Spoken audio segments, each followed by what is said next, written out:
Adventures of the Decepticons Pet Ghost by Played Crowd 5610. Part 3 of Hunting the Nemesis. Danny has decided to make the Decepticon warship his new haunt. Now he is having the time of his afterlife messing with these guys, especially when they try so hard to get rid of him. Why leave now? He doesn't even have to pay rent. So, Chapter 1. Soundwave. Summary. Danny finally manages to get a chance to talk to Soundwave and discovers why Megatron hasn't discovered him yet. Maybe he also makes a friend along the way. Danny been on the Nemesis for over a week at this point, and for some reason, Megatron hadn't come kicking down Starscream's door in order to confiscate his new pet and blast Danny to smithereens or throw him out the airlock. From what he had heard about Megatron from Starscream's dramatic retellings, he seemed to have more of a dislike towards human than Starscream did. Though, to be fair, Starscream still greatly disliked humans. He was just stuck with one who was now not going to leave him alone, and was starting to reluctantly enjoy his company because Danny was the only one who tolerated his monologuing. But so far, the only Decepticons aware of Danny's presence on the warship were Starscream, Knockout, and Breakdown. The two latter having found Danny trapped inside of Starscream's crushed subspace after pulling them away from the cave Danny had phased them out of. Once a more lucid Starscream had threatened them enough about what would happen if they told Megatron, even Danny was scared of them. Danny didn't know if Starscream was more worried about Danny getting killed if Megatron found out, or if Starscream was worried about what Megatron would do to him if he found out that his second-in-command adopted a human pet. Probably a mix of both. So far, from what Starscream had relayed to him in the latest couple of months, Megatron seemed like the kind of mech to let Starscream keep Danny until he messed up, and then would promptly squeeze the new pet until he exploded, just to prove that he had power over Starscream, and that thought was enough of a reason for Danny to try and stay hidden. Not that he was worried that Megatron would kill him. Danny didn't think anyone on the ship could, but he didn't want Starscream to get hurt in the process, and Danny to be a means to achieve that hurt. But still, Danny was confused. He could tell that Starscream was as well. The last few days, he had seen the Seeker pacing incessantly around his room and talking to himself about how something seemed off.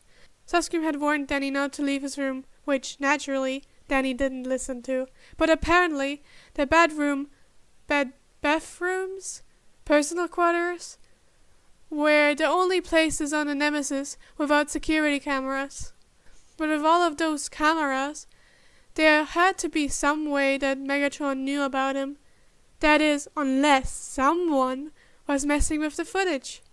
After some light questioning of Starscream about how the security worked and who had access, he discovered that a mech by the name of Soundwave had control of everything on the ship. He was constantly watching and recording everything that happened and was the third in command on the Nemesis after Starscream himself. And if anything was happening to the footage Danny was in, it was 'cause of that guy. Danny decided to take getting answers into his own hands. A few days later, while Starscream was out on a mission, Danny turned invisible and slipped through the door, weaving in and out through the hallways until he found a big enough door that he could safely assume was the control room. There, standing at the main control panel, surrounded by monitors, was a tall purple mech who looked like he was pieced together by several thin pieces of metal.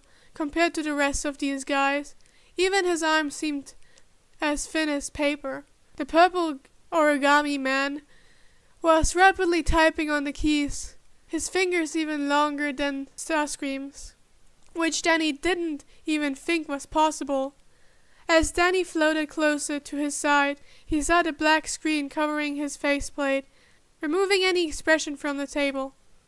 He remembered Screamy talking about that faceless freak before, and how unnerving it was to be around him. Well, now was a good time as ever to make his introduction. "Hey, just the Meg I wanted to talk to," Danny said as he turned visible and walked out of the shadows. The Meg simply turned his helmet towards Danny and tilted his visor to the side. Screamy was right. That was a little unnerving. He could see his reflection looking back at him in the black glass. And if Starscream's EM field was hard to read, this guy's was impossible. Danny strolled up closer to him, pretending that the staring didn't bother him at all. "I was curious. Why didn't you rent me out to the Big M?" Danny put his hands in his pocket. "I know you saw me on the cameras in the lab. There's no way you didn't. And I've been in the halls many times. I was expecting to be exterminated like the pest I am by now." Soundwave didn't move from his position. Curious, saw on the cameras. Didn't know why. The Mac chirped back to him in Danny's own voice, which made his eyes widen. "You were curious about me? So you wanted to know more before you go and tell your master?" The Meg paused as if trying to comb through Danny's sentence for words, but instead decided to lean in closer, awkwardly crouching on one knee so that Danny could see his visor more clearly as English words appeared on the screen for Danny to read like subtitles. Subject gives off unstable readings, waiting for more data before proceeding. A scan of Danny's body showed up on Starscream's faceplate. Things like below average body temperature and energy feedback readings stood out.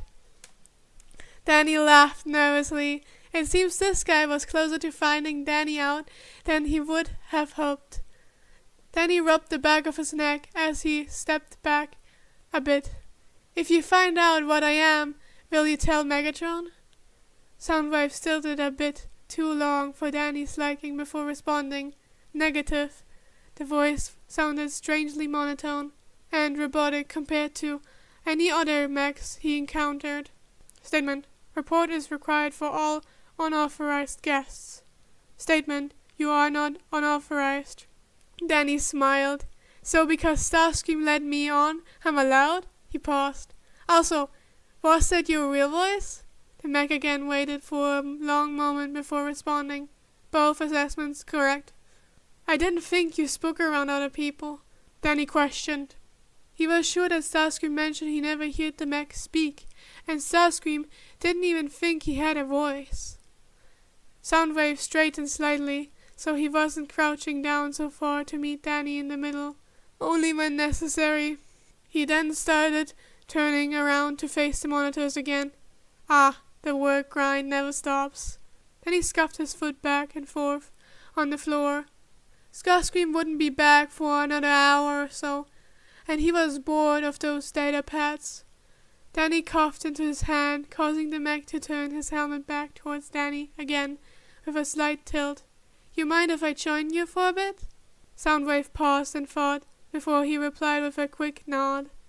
Just as Danny was about to walk over to the terminal, a long purple tendril wrapped itself around Danny's waist, lifting him to the height of the desk and placing him down with more care than he had received at any point being on the Nemesis thus far.